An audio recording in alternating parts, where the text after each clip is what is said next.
ہم وہی کہیں گے جو ہمارا دین ہم کو بتاتا ہے. عمل کرو تو تمہارا بھلا ہے، نہیں کوئی عمل کرے تو نقصان ہمارا نہیں ہے، اسی کا نقصان. بسم اللہ الرحمن الرحیم. نحمده ونصلي ونسلم على رسوله الكريم، اما بعد فاعوذ باللہ من الشیطان الرجیم. بسم اللہ الرحمن الرحیم. یا ایہا الذین آمنوا اتقوا اللہ وکونوا مع الصادقین. صدق اللہ العظیم وبلغنا رسوله النبی الکریم ونحن على ذلك لمن الشاہدین والشاکرین والحمد للہ رب العالمین. السلام علیکم ورحمۃ اللہ وبرکاتہ. بارگاہ رسول صلی اللہ علیہ وسلم میں بلند آواز سے درود و سلام کا نذرانہ پیش کریں. اللہم صلی علی سیدنا و مولانا محمد معدن الجود والکرم وآلہ الکرام وابنہ الکریم وبارک وسلم صلاۃ و سلاما علیک یا رسول اللہ صلی اللہ تعالی علیہ وسلم. ماہ سفر کی آج 18ویں تاریخ ہے. پاکستان کے ایک عظیم بزرگ حضرت سیدنا داتا گنج بخش علی حجویری علیہ الرحمہ کے وصال پاک کی تاریخ ہے. ایک تاریخ 18 سفر کی بھی ہے اور ایک تاریخ 20 سفر المظفر کی بھی ملتی ہے. کسی نے ان کی شان میں کیا ہی خوب لکھا ہے: انوار کا در ہے روزہ تیرا، ہو نظر کرم یا داتا پیا. انوار کا در ہے روزہ تیرا، ہو نظر کرم یا داتا پیا. کر دیجئے روشن سینہ میرا، ہو نظر کرم یا داتا پیا. مرجھایا کنول کھلتا ہے یہاں، طیبہ کا ٹکٹ ملتا ہے یہاں. کر دیجئے جاری پروانہ، ہو نظر کرم یا داتا پیا. منہ مانگی مرادیں چاہو، آؤ اگر حجویری نگر. اللہ کے ولی کا در ہے کھلا، ہو نظر کرم یا داتا پیا. تو نور خدا کا ہے مظہر، پیر کامل کامل رہبر.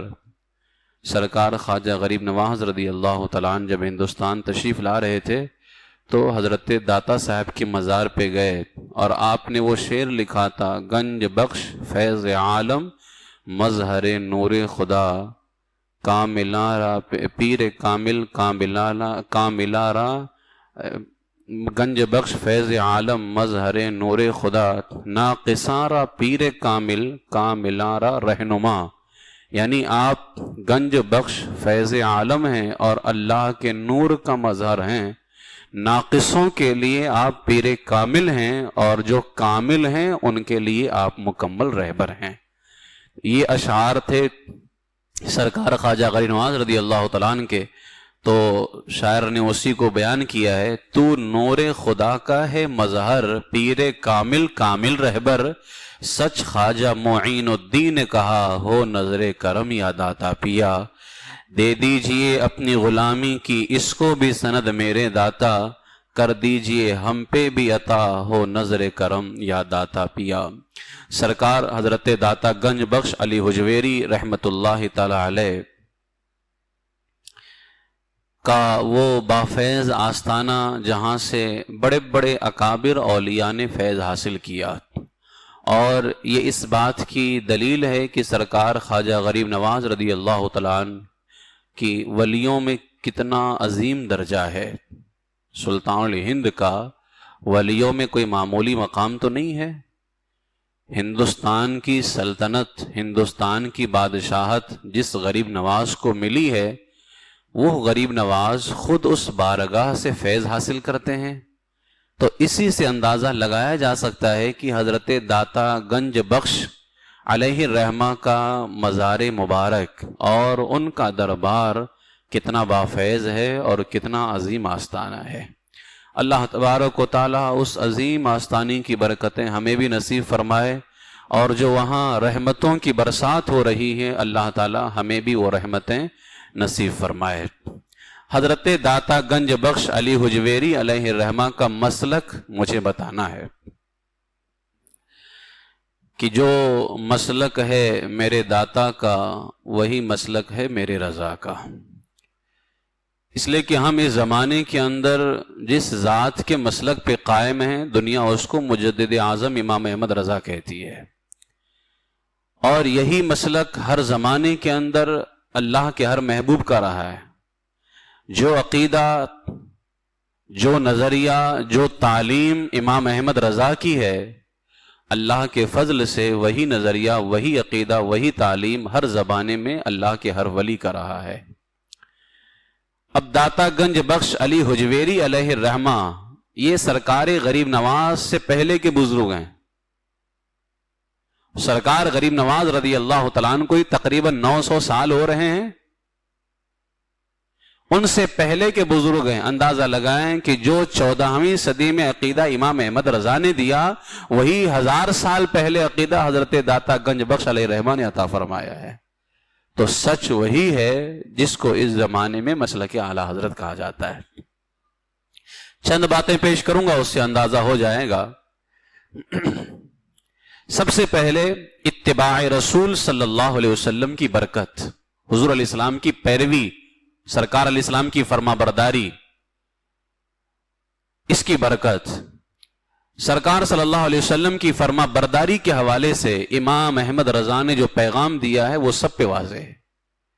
فتاوی رضویہ شریف میں اعلیٰ حضرت علیہ الرحمہ نے 27ویں جلد میں صفحہ 157 پہ فرمایا کہ ہم ان کی باتیں اس وقت تک مانتے ہیں، پیر صاحب کی بات، عالم کی بات، استاذ کی بات اس وقت تک مانتے ہیں جب تک اس کی بات رسول اللہ کی بات کے مطابق ہوتی ہے، اور اگر ان کی باتیں رسول اللہ کے خلاف جائیں، صراط مستقیم کے خلاف جائیں، پیر کچھ اور کہہ رہا ہے، رسول اللہ کچھ اور فرماتے ہیں، استاذ کچھ اور کہہ رہا ہے، رسول اللہ کچھ اور فرماتے ہیں، تو اعلیٰ حضرت نے فرمایا ہم ان کی باتیں دیواروں سے مار کر کے رسول اللہ کے قدموں سے لپٹ جائیں گے، کیونکہ ہماری نجات پیر صاحب سے نہیں ہے، ہماری نجات رسول پاک صلی اللہ علیہ وسلم سے ہے۔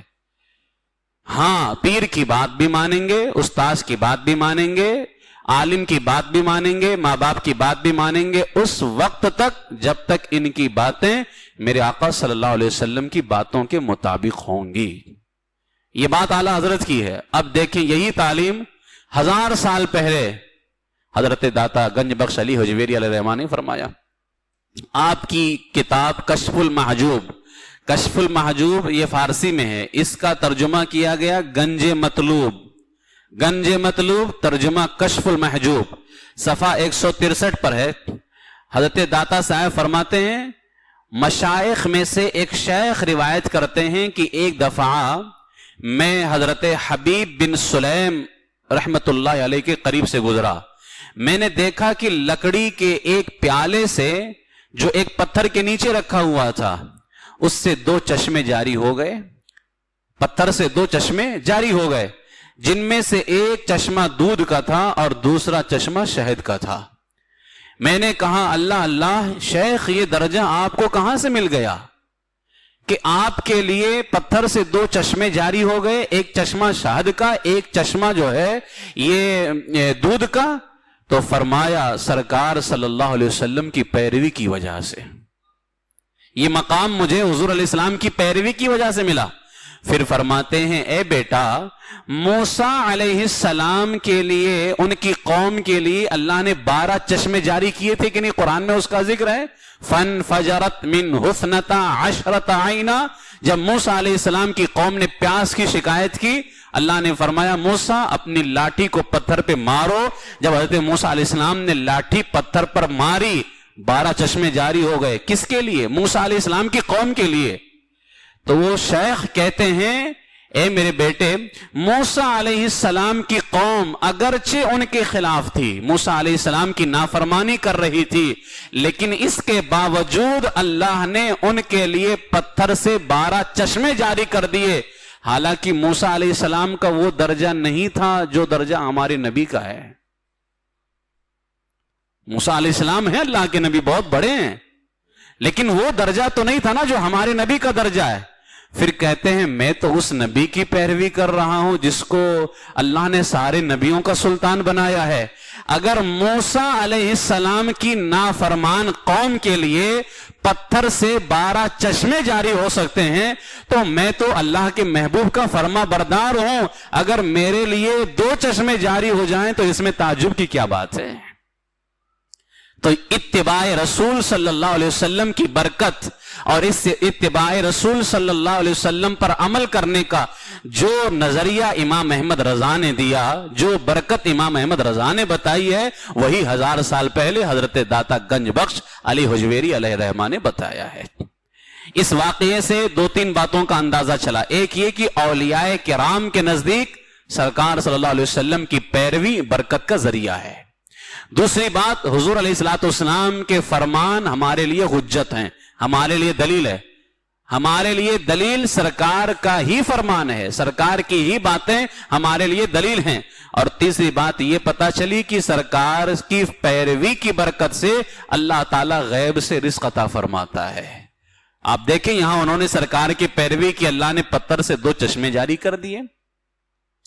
دوسرا نظریہ، اہل سنت و جماعت کے عقیدے کے مطابق سرکار صلی اللہ علیہ وسلم اپنی روح کے ساتھ ہر جگہ حاضر و ناظر ہیں، اور سرکار صلی اللہ علیہ وسلم اللہ کے فضل سے ساری کائنات کو ملاحظہ فرما رہے ہیں. کوئی سنی یہ نہیں کہتا ہے کہ سرکار ایک ہی جسم کے ساتھ ہر جگہ حاضر ہیں. وہاں بھی اعتراض کرتے ہیں کہ سرکار کا ایک ہی جسم ہے نا، تو سرکار یہاں بھی حاضر، وہاں بھی حاضر، وہاں بھی حاضر. تو یاد رکھ لیں سرکار صلی اللہ علیہ وسلم اپنی روح کے ساتھ ہر جگہ حاضر و ناظر ہیں. ہمارا دعویٰ کچھ اور ہے، وہاں بھی ہم پہ حملہ کچھ اور بول کے کرتا ہے. سرکار صلی اللہ علیہ وسلم اپنی روح کے ساتھ ہر جگہ حاضر و ناظر ہیں، یعنی سرکار کا جسم پاک قبر انور میں ہے اور سرکار کی روح پاک کائنات کے ذرے ذرے میں موجود ہے. یہ ہمارا عقیدہ ہے اہل سنت جماعت کا. اور آپ اپنی قبر انور سے کائنات کا مشاہدہ فرما رہے ہیں، کائنات کو دیکھ رہے ہیں. حضرت داتا گنج بخش کی کتاب کشف المحجوب کا ترجمہ گنج مطلوب کے صفحہ 486 پر ہے. حضرت داتا صاحب فرماتے ہیں سرکار صلی اللہ علیہ وسلم کا مبارک بدن اس دنیا میں ہوتا تھا لیکن روح عالم ملکوت میں پہنچ جایا کرتی تھی. سرکار کا جسم دنیا میں ہوتا تھا اور روح عالم ملکوت میں پہنچ جایا کرتی تھی. اس سے پتا چلا کہ سرکار صلی اللہ تعالی علیہ وسلم اپنی روح کے ساتھ کائنات کے ذرے ذرے میں موجود ہیں. یہی نظریہ، یہی عقیدہ امام احمد رضا نے بھی عطا فرمایا ہے. اس کے بعد میں دیکھیں سرکار صلی اللہ علیہ وسلم کے حوالے سے اہل سنت کا عقیدہ ہے کہ حضور علیہ السلام اللہ کی تمام ظاہری اور باطنی نعمتوں کا وسیلہ ہیں. اللہ کی ظاہری نعمت لینی ہو یا اس کی باطنی نعمت لینی ہو، سب سرکار کے وسیلے سے ملے گی. سرکار صلی اللہ علیہ وسلم کے بغیر کچھ نہیں ملنے والا. بخاری شریف کی حدیث پاک بھی ہے، میرے آقا فرماتے انما انا قاسم واللہ یعطی، اللہ مجھے دیتا ہے اور میں لوگوں کو تقسیم کرتا ہوں. پتا چلا اللہ تعالیٰ ڈائریکٹ اپنے بندوں کو نہیں دیتا، اللہ اپنے محبوب کو دیتا ہے اور محبوب سب کو دیتے ہیں. یہ بخاری شریف کے اندر حدیث پاک موجود ہے. داتا صاحب فرماتے ہیں جبریل کو ہی لے لو، وہ جبریل جو فرشتوں کے سردار ہیں. حضرت داتا صاحب کی کتاب کشف المحجوب کا ترجمہ گنج مطلوب کے صفحہ 388 پر ہے. داتا صاحب فرماتے ہیں جبریل کو لے لو، 1000 سال تک جبریل محو عبادت رہے، عبادت کرتے رہے، لیکن ان کو سب سے عظیم نسبت، سب سے عظیم کامیابی کب ملی؟ جب انہوں نے معراج کی رات سرور کائنات صلی اللہ علیہ وسلم کی جو ہے خدمت کی اور سرکار کی بارگاہ میں براق پیش کر کے معراج کی رات میں حضرت جبریل نے جو سرکار کی خدمت کی، اس خدمت کی بنیاد پر جبریل کو جو کامیابی ملی ہے 1000 سال عبادت کرنے کی بنیاد پر نہیں ملی ہے. تو یہ جو جبریل امین کو کامیابی ملی اور جو یہ سعادت ملی، یہ کس بنیاد پر؟ یہ سرور کائنات صلی اللہ علیہ وسلم کی خدمت کی بنیاد پر. تو اعلیٰ حضرت علیہ رحمہ بھی اسی لیے فرماتے ہیں رب ہے موتی یہ ہیں قاسم. رب دینے والا ہے یہ بانٹنے والے ہیں. رزق اس کا ہے کھلاتے یہ ہیں. رزق اس کا ہے کھلاتے یہ ہیں. اللہ و رب العرش جس کو جو ملا ان سے ملا. بٹتی ہے کونین میں نعمت رسول اللہ کی صلی اللہ علیہ وسلم. اہل سنت و جماعت کا ایک عقیدہ یہ ہے کہ حضور صلی اللہ علیہ وسلم دور سے دیکھتے بھی ہیں اور سنتے بھی ہیں. اعلیٰ حضرت علیہ رحمہ نے بہت تفصیل کے ساتھ اس مسئلے کو اپنی کتاب الدولۃ المکیہ بالمادۃ الغیبیہ، جس کو اعلیٰ حضرت نے مکہ شریف میں بیٹھ کر کے لکھا تھا نا 8.5 گھنٹے میں تقریباً. اور اعلیٰ حضرت کا وہ شعر بھی ہے دور و نزدیک کے سننے والے وہ کان لعل کرامت پہ لاکھوں سلام. حضرت داتا صاحب کا عقیدہ سنیے کیا ہے. یہی عقیدہ داتا صاحب کا ہے. داتا صاحب نے فرمایا کیا تجھے یاد نہیں کہ حضرت خبیب رضی اللہ تعالیٰ عنہ صحابی رسول ہیں، ان کو جب کافروں نے مکے میں پھانسی پر لٹکایا، رسول پاک صلی اللہ علیہ وسلم مدینہ شریف ہجرت کر کے جا چکے تھے. مکے میں ہیں، کہاں حضرت خبیب پھانسی پر لٹک رہے ہیں. مکے اور مدینے کے درمیان کا ڈسٹینس 470 کلومیٹرز ہے. 470 کلومیٹر کا فاصلہ ہے. ہم کتنے عاجز ہیں کہ ہم بغل والے کو نہ دیکھ سکیں، بغل کے گھر والے کو. 470 کلومیٹر کا فاصلہ ہے مکہ شریف اور مدینہ شریف کا. حضرت خبیب کو مکے میں کافروں نے پھانسی پہ لٹکا دیا. سرور کائنات صلی اللہ علیہ وسلم مدینے میں تشریف فرما تھے اور مدینے میں رہ کر کے سب کچھ اپنی آنکھوں سے دیکھ بھی رہے تھے. اور جو کچھ خبیب کے ساتھ مکے میں ہو رہا تھا سرکار اپنے صحابہ کو بتا بھی رہے تھے کہ میرے خبیب کو اب پھانسی پہ لٹکایا جا رہا ہے، میرے خبیب کو یہ تکلیف دی جا رہی ہے. اور قربان جائیں آقا کی تو شان ہے ہی، لیکن ان کے دامن سے لپٹ گئے تو غلاموں کی شان بھی کیا ہو گئی. ادھر حضور تو مدینے میں رہ کر کے سب دیکھ رہے ہیں، لیکن ادھر حضرت خبیب مکے میں رہ کر کے حضور کو دیکھتے ہیں اور کہتے ہیں السلام علیکہ یا رسول اللہ، سرکار آپ کو سلام ہو. پھر اللہ تبارک و تعالیٰ نے وہ سلام حضور کے کانوں تک پہنچا دیا اور سلام کا جواب حضرت خبیب کا جب دیا سرکار نے وعلیک السلام یا خبیب، تو یہ آواز حضرت خبیب نے بھی سنی ہے. حضرت خبیب نے بھی سنی. معلوم ہوا، حضرت داتا صاحب فرماتے معلوم ہوا کہ قبر انور میں تشریف فرما ہو کر، یعنی سرکار علیہ الصلوۃ والسلام کا یہ عالم ہے دور سے سننے کا، تو آج بھی میرے آقا علیہ الصلوۃ والسلام زندہ ہیں اور اپنی قبر انور میں تشریف فرما ہو کر کے دور دراز کے مقام پر رہنے والے غلاموں کو دیکھ بھی رہے ہیں، ان کا سلام سن بھی رہے ہیں اور ان کا جواب بھی عنایت فرما رہے ہیں. تو جو عقیدہ امام احمد رضا کا اس حوالے سے ہے وہی عقیدہ حضرت داتا پیا کا اس حوالے سے ہے. گنج مطلوب ترجمہ المحجوب صفحہ 455 پر یہ عقیدہ موجود ہے. اہل سنت و جماعت کا عقیدہ کیا ہے؟ حضور علیہ الصلوۃ والسلام اپنی ذات کے اعتبار سے اور اپنی خوبیوں کے اعتبار سے بے مثل و بے مثال ہیں. نہ حضور جیسا کوئی ہو سکا، نہ جو خوبیاں اللہ نے محبوب کو دی ہیں ویسی خوبی کسی کو ملی ہوں. نہ حضور جیسا کوئی ہے، نہ حضور کی صفات کے جیسا کسی کی صفتیں ہیں. میرے آقا علیہ الصلوۃ والسلام اپنی ذات کے اعتبار سے بھی بے مثال ہیں اور اپنی خوبیوں کے اعتبار سے بھی بے مثال ہیں. لیکن اسماعیل دہلوی نے اپنی کتاب تقویت الایمان میں، اسماعیل دہلوی یہ دیوبندی، اس نے اپنی کتاب تقویت الایمان میں کیا لکھا؟ اگر خدا چاہے تو محمد جیسے کروڑوں پیدا کر سکتا ہے. معاذ اللہ. اس وقت کے جو ہمارے مجاہد آزادی کے جو سرخیل تھے اور جن کو بہت بڑا شمار کیا جاتا ہے جنگ آزادی کے اندر ہندوستان کے علامہ فضل حق خیر آبادی علیہ رحمہ، علامہ فضل حق خیر آبادی نے اپنی کتاب امتناع النظیر میں تحریر کیا کہ حضور علیہ الصلوۃ والسلام کی مثل اور نظیر یہ محال ہے، یہ محال ہے. اب کوئی بندہ کہے کہ پھر تو اللہ تعالیٰ کی طاقت میں کمی ہو گئی، کیا اللہ تعالیٰ محمد جیسے اور پیدا نہیں کر سکتا؟ کیونکہ ان کو بھی تو اللہ نے ہی پیدا کیا ہے. تو اگر یہ کہا جائے کہ اللہ اور محمد نہیں پیدا کر سکتا تو اللہ تعالیٰ کی طاقت میں کمی ہو گئی. کل کوئی بندہ اٹھ کر کے کہے گا اللہ دوسرا اللہ بھی بنا سکتا ہے. اب کوئی کہے کہ نہیں دوسرا خدا نہیں ہو سکتا ہے تو اللہ کی طاقت میں کمی ہو گئی. اب یہ ایک بہت طویل گفتگو ہے, یہاں پر میں یہ اس مسئلے کو چھیڑنا نہیں چاہتا, ورنہ گفتگو تو ساری اسی مسئلے پر ہو جائیں گے. تو اس نے لکھا کہ معاذ اللہ, اللہ کروڑوں محمد پیدا کر سکتا ہے. ہمارے علماء نے کہا نہیں, سرکار جیسا کوئی نہیں ہو سکتا ہے, اور اللہ نے اپنے محبوب کو بنایا ہی ایسا ہے, بنایا ہی ایسا ہے اللہ تبارک و تعالیٰ نے اپنے محبوب کو.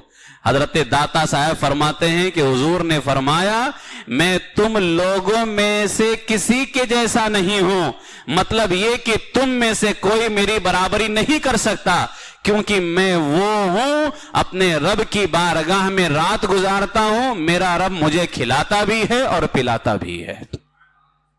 تو سرکار کے جیسا کون ہو سکتا ہے؟ آپ اس زمانے میں بھی عقیدہ امام احمد رضا نے یہی دیا ہے, سرکار صلی اللہ علیہ وسلم جیسا کوئی نہیں ہو سکتا.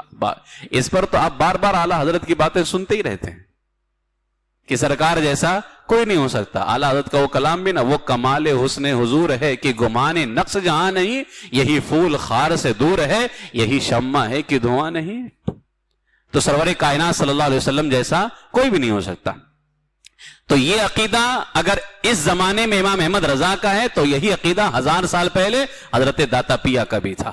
اس کے بعد میں آئے دیکھیں حضور صلی اللہ علیہ وسلم کی شفاعت ہے نا, سرکار صلی اللہ علیہ وسلم کی شفاعت کے حوالے سے اہل سنت کا عقیدہ کیا ہے کہ حضور علیہ الصلوۃ والسلام قیامت کے دن اپنی امت کی شفاعت فرمائیں گے. ہمارے آقا صلی اللہ علیہ وسلم کل قیامت کے دن ہمیں جہنم سے بچائیں گے,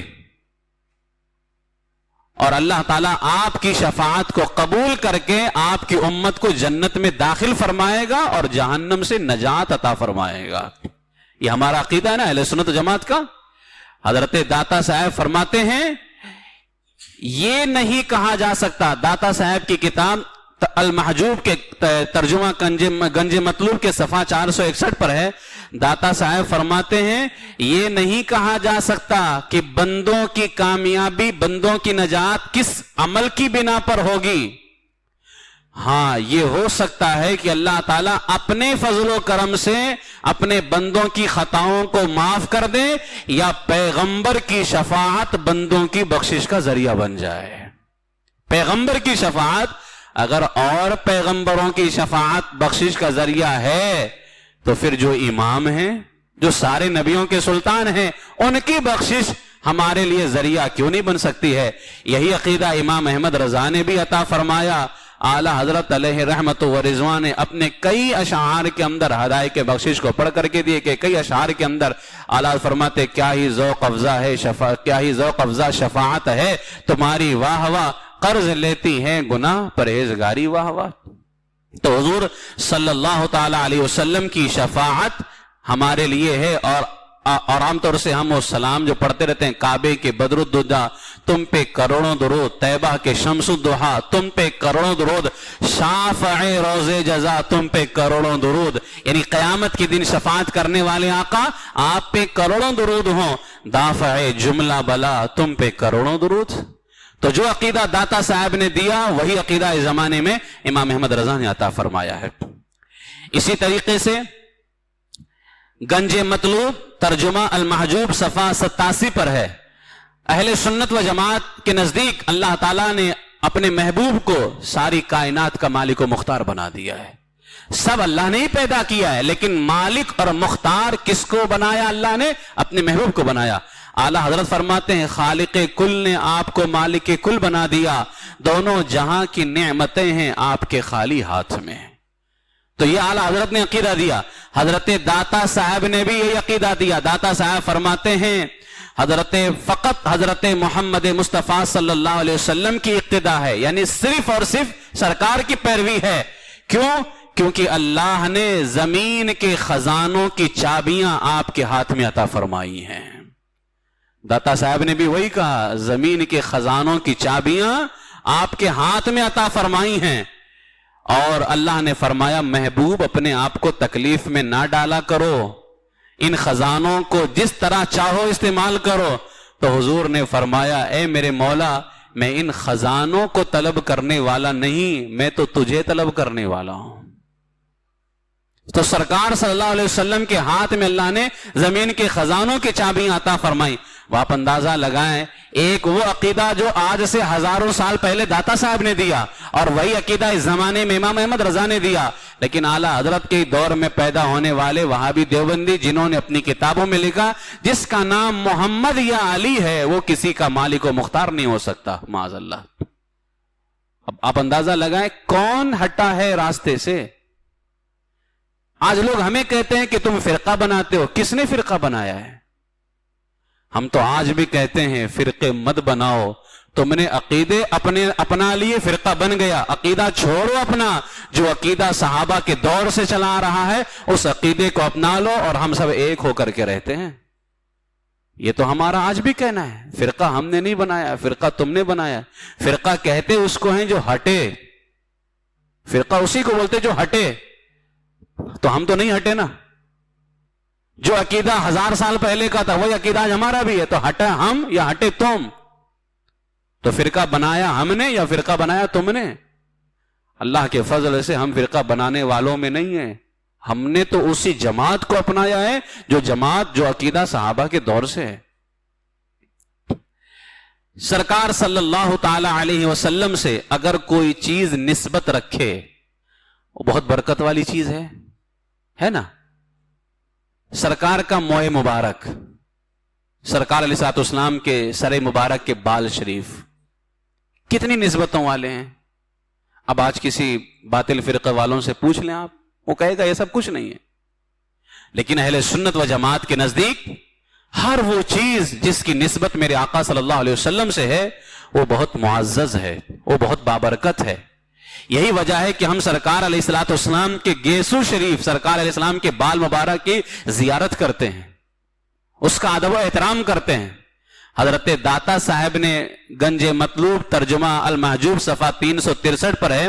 داتا صاحب نے ایک واقعہ بیان کیا حضرت ابو العباس القاسم بن مہدی رضی اللہ تعالیٰ عنہ کا. فرماتے ہیں پیدائشی اعتبار سے آپ کا تعلق ایک ایسے گھرانے سے تھا جو صرف علم و فضل میں مالک نہیں تھے بلکہ مال کے بھی مالک تھے. یعنی ان کا تعلق ایسے گھرانے سے جو علم والا بھی تھا اور مال والا بھی تھا، اور کسی چیز کے اندر کوئی کمی نہیں تھی. جب ان کے والد کا انتقال ہوا تو ان کے اور 2 بھائی تھے، انہوں نے سارا مال لے لیا. 2 موئے مبارک بھی وراثت کے مال میں تھے. تو وہ 2 موئے مبارک ان کے حصے میں آ گئے. ان 2 بھائیوں نے کہا اس کو ہم لے کے کیا کریں گے. انہوں نے ساری دولت لے لی، باپ کی دولت، لیکن باپ کے پاس میں 2 موئے مبارک بھی تھے، سرکار علیہ السلام کے گیسو شریف بھی تھے. انہوں نے کہا اس کو ہم لے کے کیا کریں گے، ہمیں تو دنیا کی دولت چاہیے. تو اس چھوٹے نے کہا، حضرت ابو العباس القاسم بن مہدی رضی اللہ تعالیٰ عنہ، ان کا مقام تو بعد میں بلند ہوا نا، موئے مبارک شریف کی برکت سے بلند ہوا. انہوں نے اس 2 موئے مبارک کو لے لیا، کہا مجھے یہی مل گیا بہت ہے میرے لیے. اب یہ کیا کرتے تھے پتہ ہے؟ ان 2 موئے مبارک کو رات کے وقت میں عطر لگاتے، رکھتے، رات بھر اللہ سے دعا کرتے، میرے مولا تیرا لاکھ لاکھ شکر احسان ہے، تیرا لاکھ لاکھ شکر احسان ہے کہ تو نے انہیں دنیا کی دولت دے دی اور تو نے مجھے اپنے محبوب کے بال مبارک عطا فرمائے ہیں. مولا تیرا لاکھ لاکھ شکر احسان ہے. اس کی برکت یہ ہوئی کہ انہیں توبہ کی دولت سے اللہ تبارک و تعالیٰ نے سرفراز فرمایا اور اللہ نے ان کا مقام ولایت کے اندر بلند کر دیا. اور محبت سرکار کے گیسو شریف سے اتنی زیادہ تھی، جب ان کا انتقال ہوا انہوں نے وصیت کر دی کہ یہ کیونکہ ان کی زندگی پہلے الگ تھی، پہلے زندگی الگ تھی، سرکار کے موئے مبارک کے آ گئے، زندگی بابرکت بن گئی. انہوں نے وصیت کر دی کہ سرکار کے یہ 2 بال مبارک میرے منہ پہ رکھ دینا تاکہ قبر میں جب سوال کرنے والے فرشتے آئیں تو انہیں مبارک بالوں کی برکت سے میں سوالوں کا جواب دیتا چلا جاؤں اور اللہ تعالیٰ مجھے کامیابی عطا فرمائے۔ انتقال کے بعد جب ان کو خام میں دیکھا، بہت ہی عالی شان لباس میں، خوبصورت میں دیکھا، تو پوچھا گیا آپ کے ساتھ اللہ نے کیا کیا؟ فرماتے ہیں انہیں 2 بالوں کی برکت سے اللہ نے مجھے بخش دیا ہے، انہیں 2 بالوں کی برکت سے۔ تو اہل سنت کا عقیدہ تو الحمدللہ سرکار کی گیسو شریف اور سرکار کے بال مبارک کے حوالے سے آج بھی کتنا صاف ستھرا ہے۔ ہم سرکار علیہ الصلوۃ والسلام کے بال مبارک کی زیارت کرتے ہیں۔ اعلیٰ حضرت فرماتے نا، چمن طیبہ میں سنبل جو سنوارے گے سو، حور بڑھ کر شکنے ناز پہ وارے گے سو۔ تو جو عقیدہ داتا صاحب نے دیا سرکار کے گیسو شریف کے حوالے سے، وہی عقیدہ اس زمانے میں امام احمد رضا نے عطا فرمایا ہے۔ سرکار صلی اللہ تعالی علیہ وسلم کی معراج، اب جب شب معراج آتی ہے تب دیکھیں کیا حال ہوتا ہے وہابیوں کا۔ کہیں سے ثابت نہیں، کہیں نہیں لکھا، یہ نہیں ہے وہ نہیں ہے نا۔ اہل سنت و جماعت کے مطابق اللہ نے اپنے محبوب کو 34 معراج عطا کیے ہیں۔ ایک معراج جسمانی ہے جسم کے ساتھ، اور 33 معراج روحانی ہے روح کے ساتھ۔ 34 معراج۔ داتا صاحب کی کتاب جو کشف المحجوب ہے نا، یہ تو ویسے تصوف پہ لکھی گئی کتاب ہے، تصوف جس کو ہوتا ہے صوفی، اس موضوع پر لکھی گئی کتاب ہے۔ لیکن داتا صاحب نے اس میں صفحہ 485 پر جب حضور علیہ الصلوۃ والسلام کی معراج کا ذکر کیا نا، سرکار اسلام کے معراج کا، تو کتنے خوبصورت انداز میں فرمایا۔ فرماتے ہیں جب معراج کی رات رسول اللہ صلی اللہ علیہ وسلم کو محل قرب میں لایا گیا، محل قرب یعنی اللہ کے قریب لایا گیا، تو آپ کے نفس کا رشتہ عالم کون و فساد سے منقطع ہو گیا، اور اس درجے تک کہ آپ کا نفس دل کے مقام تک پہنچ گیا۔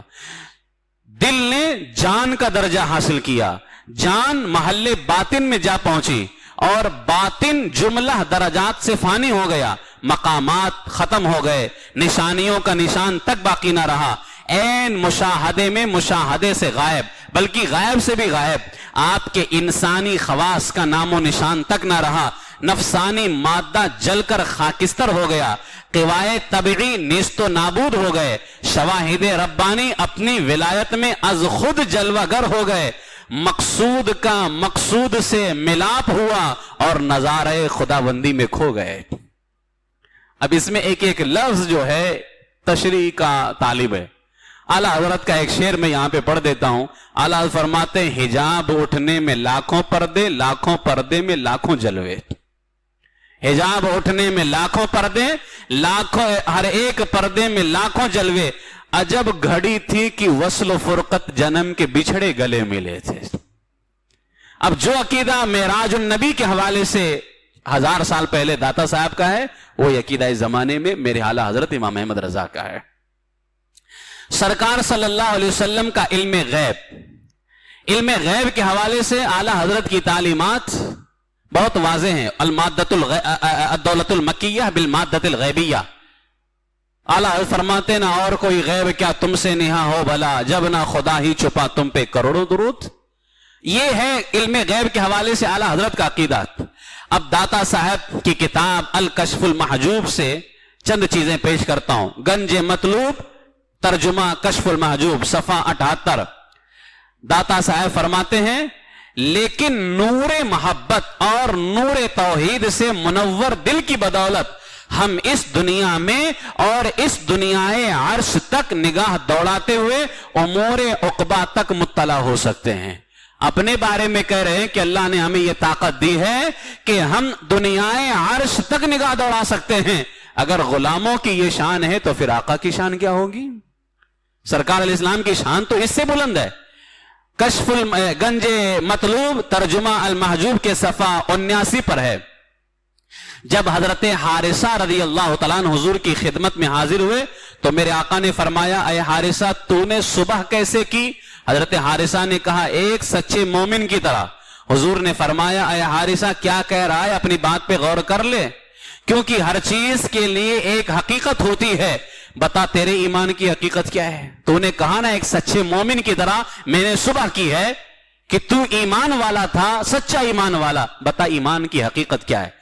تو حضرت حارثہ رضی اللہ تعالیٰ نے کہا یا رسول اللہ میں نے اپنے نفس کو دنیا سے الگ کر لیا ہے، دنیا سے دور ہو چکا ہوں، اس لیے اس دنیا کے پتھر، مٹی، سونا، چاندی میرے نزدیک سب برابر ہیں، میں نے راتیں جاگتے جاگتے کاٹ دی ہیں، دنوں کی پیاس میں نے برداشت کی ہے، اور اب حالت یہ ہے کہ گویا میں اپنے رب کو عرش پر سامنے یعنی بالکل اپنے رب کو میں دیکھ رہا ہوں، اہل جنت کو میری نگاہیں گویا ایک دوسرے سے ملاقات کرتے ہوئے دیکھ رہی ہیں، اور اہل دوزخ بھی ایک دوسرے کے آپس میں جھگڑ رہے ہیں۔ یعنی حضرت زید بن حارثہ کہتے ہیں جب میں نے اپنے ایمان کو صحیح کر لیا تو میرا حال یہ ہو گیا کہ میں اپنے رب کو دیکھ رہا ہوں، جنتیوں کو دیکھ رہا ہوں اور جہنمیوں کو بھی دیکھ رہا ہوں۔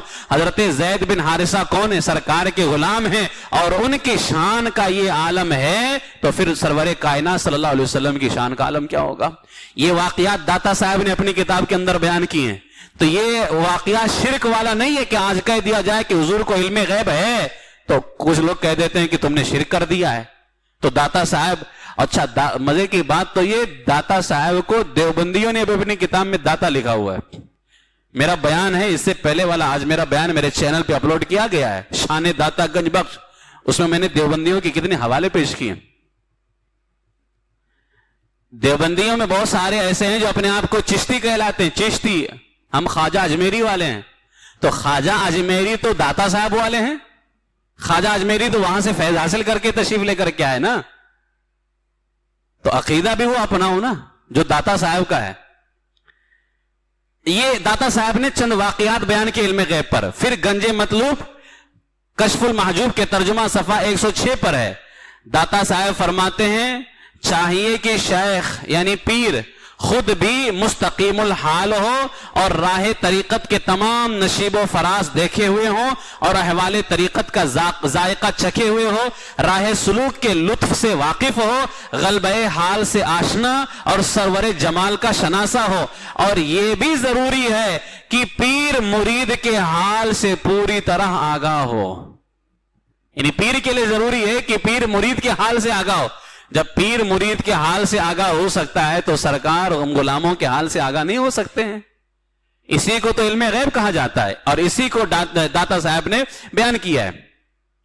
گنج مطلوب ترجمہ المحجوب صفحہ 110 حضرت جنید رضی اللہ تعالیٰ عنہ سے روایت ہے کہ انہوں نے باب الطاق میں ایک بے حد حسین یہودی کو دیکھا، تو جنید نے کہا یا الہ العالمین اسے میرے حوالے کر دے، اتنا حسین یہودی، اتنا خوبصورت اور یہودی ہے، اسے میرے حوالے کر دے، تو نے اس قدر اس کو جمیل بنایا ہے۔ اب داتا صاحب کے دل میں خیال آیا، حضرت جنید بغدادی کے دل میں، اور یہ واقعہ داتا صاحب نے لکھا کہ جنید بغدادی کے دل میں خیال آیا ایک خوبصورت یہودی کو دیکھ کر کے، اتنا خوبصورت ہے یہودی ہے، جہنم میں جلے گئے، ان کو اس کے اوپر کرم آ گیا، اور اللہ سے کہتے مولا اس کو میرے حوالے کر دے، اس کو میرے حوالے کر دے۔ دل ہی دل میں کہا تھا، تھوڑی ہی دیر میں وہ یہودی ان کے پاس میں چلا آیا اور آ کر کے کہتا ہے اے شیخ مجھے کلمہ شہادت پڑھائیے، یہودیوں سے توبہ کروائیے۔ تو حضرت جنید بغدادی کہتے ہیں میں نے اسے کلمہ شہادت پڑھایا، وہ مسلمان ہو گیا اور بالآخر اولیاء اللہ کے مقام تک پہنچ گیا۔ وہ اندازہ لگائیے حضرت جنید کے دل میں خیال آیا تھا اور وہ آ کر کے کہتا ہے خود ہی مجھے کلمہ شہادت پڑھائیے۔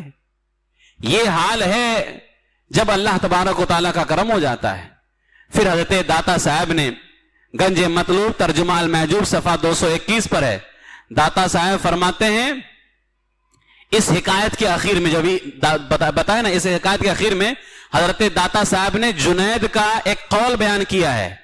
جنید کہتے ہیں اے مرید تجھے خبر نہ تھی کہ اولیاء اللہ دلوں کے بھید سے بھی آگاہ ہوتے ہیں، دلوں کے بھید سے بھی خبردار ہوتے ہیں، تجھے خبر نہیں تھی؟ یہ حضرت جنید بغدادی کا قول ہے۔ پھر گنج مطلوب کے صفحہ 269 پر ہے، ایک بوڑھے بزرگ نے، داتا صاحب کہتے ہیں ایک بوڑھے بزرگ نے مجھے بتایا کہ ایک روز میں ابو علی الحسن الدقاق کی مجلس میں حاضر ہوا. میں ان سے یہ دریافت کرنا چاہتا تھا کہ توکل کسے کہتے ہیں, بھروسہ جو ہمارا نا اللہ پر بھروسہ, یہ کسے کہتے ہیں. اس وقت انہوں نے نہایت ہی عمدہ دستار سر پر باندھ رکھی تھی. اس بزرگ نے میرا جی چاہا, یعنی اب انہوں نے کس چیز کے بارے میں پوچھا, توکل کسے کہتے ہیں, بھروسہ کسے کہتے ہیں. اور ساتھ کہتے میں پوچھ بھی رہا تھا اور میری نظر ان کے دستار پہ تھی, نہایت ہی عمدہ باندھ کے رکھا تھا. میرا جی چاہا کاش یہ میرے پاس میں ہوتی. تو کہتے ہیں بہرحال میں نے کہا اے شیخ توکل کیا چیز ہے, بھروسہ کیا چیز ہے. تو فرماتے ہیں, شیخ نے فرمایا توکل یہ ہے کہ دوسروں کی دستار کی لالچ تیرے دل میں باقی نہ رہے. دوسروں کے دستار کی لالچ تیرے دل میں باقی نہ رہے. وہ یہی پوچھ رہا تھا کہ بھروسہ کسے کہتے, توکل کیا ہے. اور اس نے اپنے دل میں سوچا تھا, زبان سے بولا توکل کیا ہے, دل میں سوچا تھا کاش مجھے دستار مل جائے شیخ کی. تو انہوں نے کہا دوسروں کے دستار کی لالچ دل میں باقی نہ رہے, اتنا کہا اور اتار کر کے دستار میرے آگے پھینک دی. کہا اللہ پہ بھروسہ کرو. اب بتاؤ, اس کے دل میں دستار کا خیال آیا اور اس بزرگ نے جان لیا اس کو. جب اللہ کے ولیوں کا یہ حال ہے تو اللہ کے یہاں سب سے محبوب تو میرے آقا صلی اللہ علیہ وسلم ہے نا. اللہ نے انہی کے صدقے میں سب کو عطا فرمایا ہے, تو پھر ان کا حال کیا ہوگا, کیا وہ نہیں جان سکتے ہیں.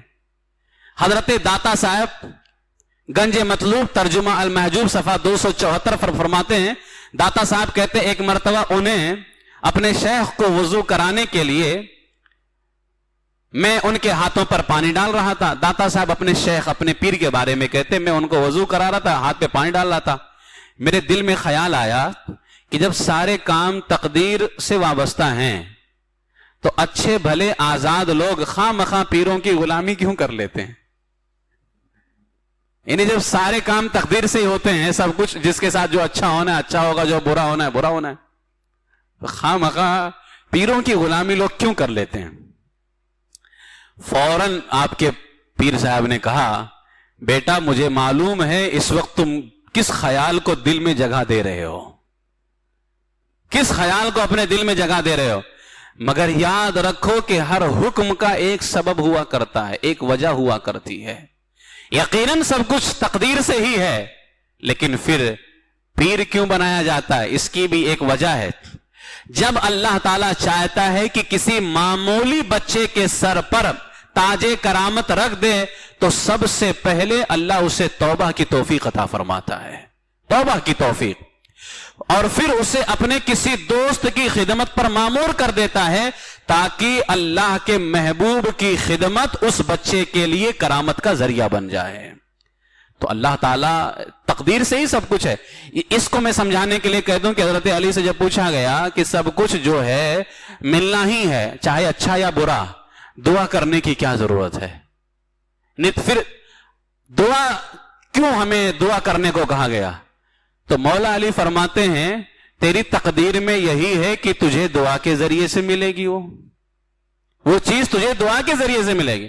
تو تقدیر سے ہی سب کچھ ہوتا ہے, لیکن ہماری تقدیر میں یہی ہے کہ ہمیں وہ چیز پیر کے ذریعے سے ہی ملے گی. تو داتا صاحب کے شیخ نے فرمایا کہ جو ہے اللہ تبارک و تعالیٰ جو ہے اس کو پیر کی خدمت کے ذریعے سے کرامت عطا فرماتا ہے. داتا صاحب نے اس کے علاوہ بے شمار مقام پر جو ہے علم غیب کے حوالے سے گنج مطلوب ترجمہ المحجوب صفحہ 375 پر ہے, ابو دردہ اور سلیمان رضی اللہ تعالیٰ اکٹھے بیٹھے ہوئے تھے اور کھانا کھا رہے تھے, اور جو پیالہ تھا نا پیالے کو تسبیح پڑھتے ہوئے سن بھی رہے تھے. اب آپ اندازہ لگائیں, پیالہ تسبیح پڑھ رہا تھا اور یہ سن رہے تھے, کیا ہم بھی سن سکتے ہیں؟ تو جب غلاموں کی یہ شان ہے تو پھر اعلیٰ حضرت نے سچ فرمایا دور و نزدیک کے سننے والے وہ کان لعلے کرامت پہ لاکھوں سلام. تو یہ علم غیب کے حوالے سے جو داتا صاحب نے اپنی کتاب میں بہت سارے واقعات لکھے ہیں, ان میں سے چند میں نے آپ کے سامنے پیش کیا ہے. اولیاء کرام کے تصرفات کس کو کہتے ہیں؟ اختیارات کو, پاور کو, یہ تصرفات ہوتے ہیں اولیاء کرام کے.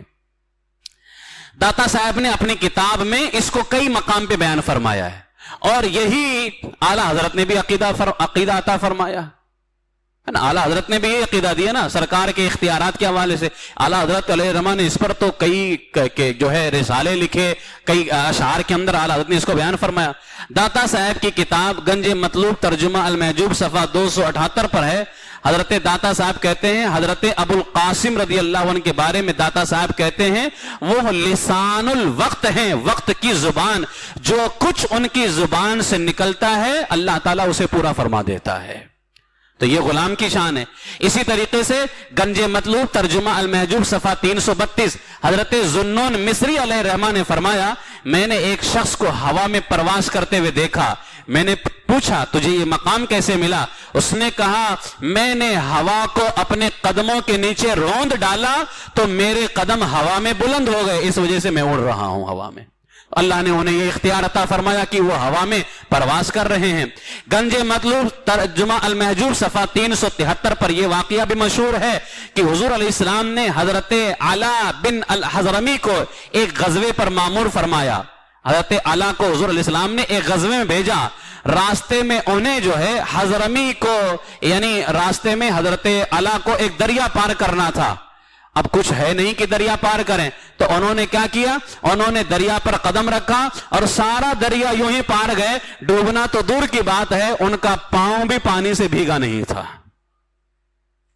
وہ صحابی رسول ہیں، سرکار کی بارگاہ کا فیض پا رہے ہیں، فیض پانے والوں کا یہ حال ہے تو فیض دینے والے مصطفیٰ کا حال کیا ہوگا؟ ڈوبنا تو دور کی بات ہے۔ اب جو وہاں بھی کہتے حضور کچھ نہیں کر سکتے، ان کو بھی لے جا کر کے میٹھی ندی میں ذرا سا بولیے اسی کو پار کر دیجیے آپ۔ یہ جو کرلا میں میٹھی ندی ہے، جس کو میٹھی ندی بولتے ہیں نہیں میٹھی ندی وہ تو ڈوب ہی جائے گا، سیدھا ڈوب جائے گا نا سیدھا وہ۔ اور عقیدہ کیا اپنا کے رکھے ہوئے کہ سرکار کچھ نہیں کر سکتے، معاذ اللہ۔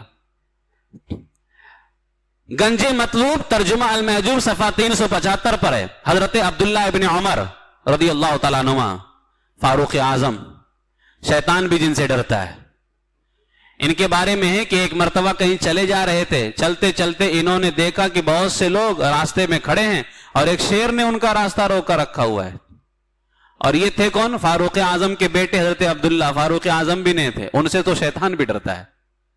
یہ فاروق اعظم کے بیٹے حضرت عبداللہ تھے، یہ جا رہے تھے، دیکھا راستے میں بہت سارے لوگ کھڑے ہیں، اور کیوں کھڑے تھے؟ ایک شیر نے ان کا راستہ روکا ہوا تھا۔ تو حضرت عبداللہ ابن عمر نے کہا اے کتے، اگر تو حکم الہی کی وجہ سے یہاں کھڑا ہے تو بے شک کھڑا رہے، اور اگر ایسا نہیں ہے تو پھر راستہ چھوڑ تاکہ یہاں سے لوگ گزر جائیں۔ اس کو پہلے بات تو کتا کہاں شیر کو، دوسرا آپ نے فرمایا اگر اللہ کے حکم سے کھڑا ہے تو اللہ کے حکم کے آگے پھر کون جا سکتا ہے؟ آپ نے فرمایا اگر اللہ کے حکم سے کھڑا ہے تو کھڑا رہے، لیکن اگر اللہ کے حکم سے نہیں ہے تو پھر راستہ چھوڑ تاکہ لوگ یہاں سے گزریں۔ شیر وہاں سے اٹھ کھڑا ہوا، پھر حضرت عبداللہ سے پیار کر کے وہ شیر آیا اور آنے کے بعد میں جنگل کے اندر چلا گیا۔ کتنا پاور تھا، جانوروں پر بھی سرکار صلی اللہ تعالی علیہ وسلم کے غلاموں کا پاور ہے۔ تو سرکار علیہ الصلوۃ والسلام کی شان تو اس سے بھی زیادہ بلند ہے۔ اعلیٰ حضرت اسی لیے فرماتے ہیں اپنے مولا کی ہے بس شان عظیم، جانور بھی کرے جن کی تعظیم، سنگ کرتے ہیں یعنی پتھر کرتے ہیں ادب سے تسلیم، اور پیڑ سجدے میں گرا کرتے ہیں۔ تو حضور علیہ السلام کی شان یہ ہے کہ جانور تعظیم کریں، پتھر ان کو جو ہے سلام کریں، اور پیڑ ان کی بارگاہ میں آ کر کے سجدے کریں۔ یہ میرے آقا سید عالم صلی اللہ علیہ وسلم کی شان ہے۔ یہ چند عقائد میں نے حضرت سرکار داتا گنج بخش علی حجویری علیہ رحمت و رضوان کے حوالے سے بیان کیا۔ حضرت داتا گنج بخش علی حجویری علیہ رحمت و رضوان کے حوالے سے بے شمار عقائد و نظریات اور بھی ہیں، انشاءاللہ تبارک و تعالی پھر کبھی انہیں ہم پیش کریں گے کہ داتا صاحب کا عقیدہ وہی تھا جو اس زمانے میں امام احمد رضا کا عقیدہ ہے، جو اس زمانے کے اندر مجدد دین و ملت اعلیٰ حضرت علیہ رحمہ کا عقیدہ ہے۔ لہٰذا میرے عزیزو، کامیابی اسی کے اندر ہے کہ اعلیٰ حضرت علیہ رحمت و رضوان کے مسلک کو مضبوطی سے پکڑ لیا جائے، جو کہ حقیقت میں اہل سنت و جماعت ہے۔ اہل سنت و جماعت ہی ان کا مسلک تھا، اور اہل سنت و جماعت ہی اعلیٰ حضرت کا یہ مسلک ہے، اور ہمارا بھی مسلک اہل سنت و جماعت ہی ہے۔ لیکن پہچان کے لیے اس کو مسلک اعلی حضرت کہا جاتا ہے. اس وجہ سے کہ بہت سارے لوگوں نے، اب آپ دیکھیں کچھ لوگ کہتے ہیں کہ ہم چشتی ہیں لیکن عقیدہ داتا صاحب والا نہیں ہے. تو پہچان کی ضرورت ہوئی کہ پہچان اس کی پہچان رکھی جائے، اور وہ مسلک اعلی حضرت ہے. جنہوں نے بھی اعلی حضرت کو یا مسلک اعلی حضرت کو چھوڑا ہے وہ گمراہ ہو گئے، اور پھر انہوں نے اللہ والوں کی شان میں گستاخی کی، صحابہ کرام رضی اللہ عنہم کی شان میں گستاخی کی. علماء فرماتے ہیں اگر اپنے ایمان کی حفاظت چاہتے ہو تو امام احمد رضا کے دامن میں آ جاؤ. فتنوں کی بارشوں سے اور فتنوں کی آندھیوں سے بچنے کے لیے ایک مضبوط قلعے کی ضرورت ہے، اور اس مضبوط قلعے کا نام مسلک اعلی حضرت ہے. اگر اس مسلک پہ آ جاؤ گے، اور یہ مسلک کیا ہے؟ پہچان ہے. کس کی؟ اہل سنت و جماعت کی. اور اہل سنت و جماعت ہی حق جماعت ہے، سچ جماعت ہے، کامیاب جماعت ہے، سرکار کی بارگاہ میں مقبول اور محبوب جماعت ہے. لہٰذا میرے عزیزو، دنیا آخرت کی کامیابی چاہتے ہو، ان کی باتوں میں نہ پڑو. جو عقیدہ اہل سنت و جماعت کا ہے اسی عقیدے پہ قائم رہو. الحمدللہ اسی کے اندر کامیابی ہے. اللہ تبارک و تعالیٰ اپنی محبوب سرور کائنات صلی اللہ علیہ وآلہ وسلم کے طفیل ہم سب کو اہل سنت و جماعت کے سچے عقیدے پہ قائم رکھیں، اور اسی پر اللہ تبارک و تعالیٰ ہمارا خاتمہ نصیب فرمائے. اور مسلک حق اہل سنت و جماعت مسلک اعلی حضرت پر اللہ ہمیں بھی قائم رکھے، اور ہماری نسلوں کو بھی اللہ تبارک و تعالیٰ اسی مسلک پہ قائم رکھے، ایمان پر زندہ رکھے، ایمان ہی پر خاتمہ بالخیر فرمائے.